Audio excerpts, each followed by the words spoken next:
Merci. Alors, je vous dis pas bon appétit parce que, à cette heure-ci, l'appétit, on l'a. Hein, alors, bon repas. Merci de m'avoir invité une deuxième fois. C'est la deuxième fois que je viens parmi vous. Il s'est passé pas mal de choses pour moi depuis le mois de mai dernier. En quittant le banquet que j'ai partagé avec vous, je suis allée à la Manif pour tous. C'était la dernière de la série. Je les ai toutes faites. Et je pense que le slogan qui dit « on ne lâchera rien », il est toujours valable. On ne lâchera jamais, jamais, jamais. Que ce soit pour le roi ou pour la République, on ne lâchera jamais. J'ai entendu tout à l'heure quelque chose de très émouvant qui disait, je pense que c'est madame qui citait ce monsieur qui est absent, excusez-moi, je ne le connais pas, qu'on reconnaissait les gens à leurs engagements, aux valeurs qu'ils défendaient et plus qu'aux... Est-ce que vous pouvez retrouver la formule qui m'avait beaucoup plu ? Bon, de toute façon, ce sont les valeurs morales pour lesquelles on s'engage qui font la valeur du combat que l'on mène. Moi, c'est pas un mystère que je viens d'un mouvement qui s'appelle... qui nomme la République. Je me suis toujours revendiquée de la République et je me rends compte que ça n'est pas moi qui ai changé, c'est simplement la connaissance que j'ai de ce que les mots cachent et de ce qu'il y a sous les mots qui évolue. C'est-à-dire que moi, c'est pas la République, je m'en fiche. Ce qui m'intéresse, c'est le peuple dont je suis issu, avec lequel je vis, dont je fais partie. La Respublica, voilà. Et le peuple, pour moi, c'est les gens, c'est tout le monde. Il y a des gens pour qui le peuple, c'est les autres. Il y a des gens pour qui le peuple, c'est tout le monde. Je fais partie de ces gens qui considèrent que le peuple, c'est tout le monde. Et avec une fidélité qui ne s'est jamais démentie depuis que je suis toute petite, je me bats et je m'engage pour le bien-être commun du peuple, c'est-à-dire de tout le monde.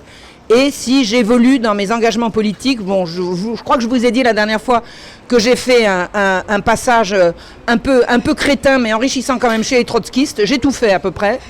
J'ai quand même toujours été fidèle à moi-même, toujours été fidèle à mes engagements. Et si je suis revenue, et de plus en plus au catholicisme de mes origines, c'est également par fidélité à toutes les valeurs qui sont miennes et dont je comprends que nous les partageons. Vous, en réclamant le retour du roi, moi, c'est pas que je veux pas le réclamer, c'est que j'y crois pas beaucoup. Mais je suis persuadée que nous avons ceci en commun. Et quand j'ai parlé tout à l'heure de la Manif pour tous, j'ai vu comment vous réagissiez. Je pense qu'on est vraiment du même bord. Il m'est arrivé, depuis que je vous ai vu la dernière fois, plusieurs choses intéressantes.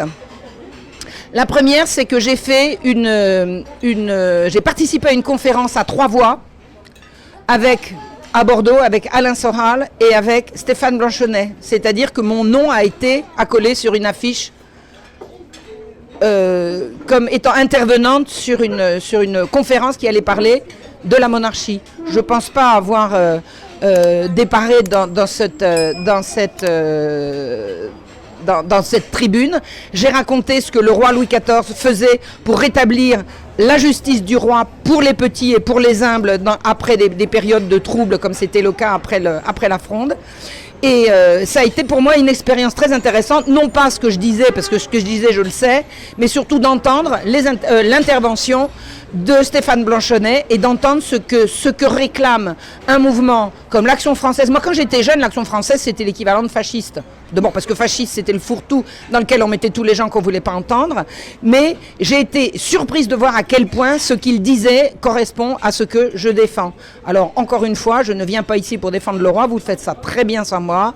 Mais je peux vous dire que j'entends ce que vous dites et je suis persuadée que nous avons en commun toutes ces choses-là qui consistent à considérer que l'engagement vaut pour le bien commun, ce qu'on appelle effectivement la Respublica, et qu'effectivement je me rends compte, parce que je suis historienne et que je regarde ce qui s'est passé dans l'ancien temps, dans le passé, que le roi était effectivement, il a été le garant du bien commun et non pas du bien du plus fort.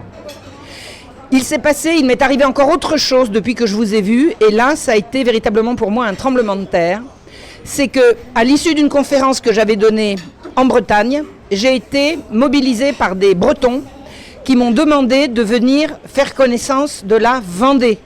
Je ne connaissais pas la Vendée, j'avais de l'histoire vendéenne une notion très vague qui commençait à prendre forme, dans ce sens que je me disais le soulèvement vendéen a été véritablement un soulèvement populaire contre un changement libéral dont il ne voulait pas. Donc ça, je commençais vraiment à en prendre conscience. Mais j'ai pris conscience de quelque chose de totalement nouveau, c'est que la République dont nous nous réclamons est un régime génocidaire. Je ne le savais pas. Tous les gens, à l'heure actuelle, qui se réclament de la République et de la Convention sont des gens qui cautionnent un génocide. Le premier génocide de notre histoire. C'est la France républicaine qui a fait le premier d'une longue liste de génocides qui ont émaillé l'histoire épouvantable de l'Europe et de proches de l'Europe, puisque la Turquie ne faisant pas partie de l'Europe, j'englobe quand même le génocide arménien, dont paraît-il les jeunes Turcs, pour lequel les jeunes Turcs sont paraît-il beaucoup inspirés de la Révolution française. Ça, c'est quelque chose que j'ai entendu également. Donc, ce que je veux dire, c'est que la France des droits de l'homme, la France qui donne des leçons, a essentiellement donné des leçons de génocide. C'est un mot que je n'employais pas avant parce que, simplement, j'avais pas mis le nez dedans. Et que, avant de savoir, je ne me contente pas de répéter ce que disent les uns et les autres. Je suis vraiment en train de prendre conscience de ça. Et quand j'ai vu ces jeunes gens arriver avec brigands, les brigands du roi, les brigands, vous savez que la Convention, elle défendait les droits de l'homme, c'est bien connu, mais les Vendéens, c'était pas des hommes, c'était des brigands. On change le nom et le tour est joué. J'ai vraiment maintenant conscience de ça et je vous assure que ça ébranle entièrement ce qui me restait dans ma construction mentale de notre histoire. Ça m'ébranle complètement ce qui pouvait me rester de positif concernant la Révolution française. Voilà. Donc, c'est pas la première fois que j'entends parler de génocide, parce que j'ai déjà entendu parler. Je savais que des gens se disputaient pour savoir si c'était un génocide ou pas. Maintenant, j'ai compris. La République, qui a prétendu œuvrer pour le bien commun, a œuvré pour un peuple fantasmatique et fantasmé, qui n'était pas le peuple réel. Le peuple, à l'époque, c'était 90% des paysans qui vivaient dans des communautés rurales, dans des communautés agricoles.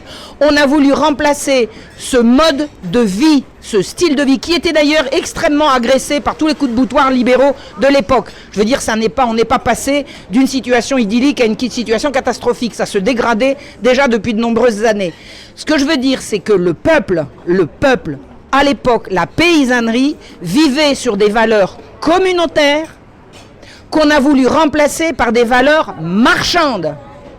Le peuple vendéen n'en a pas voulu, il a voulu conserver Dieu et son roi, on l'a massacré, exterminé. C'est un génocide, je ne le savais pas, je suis sûr que vous le savez, mais ce que je veux que vous sachiez, c'est que venant de moi, il y a un pas énorme que je viens de franchir dans ma conscience et dans ma compréhension de ce que vous faites.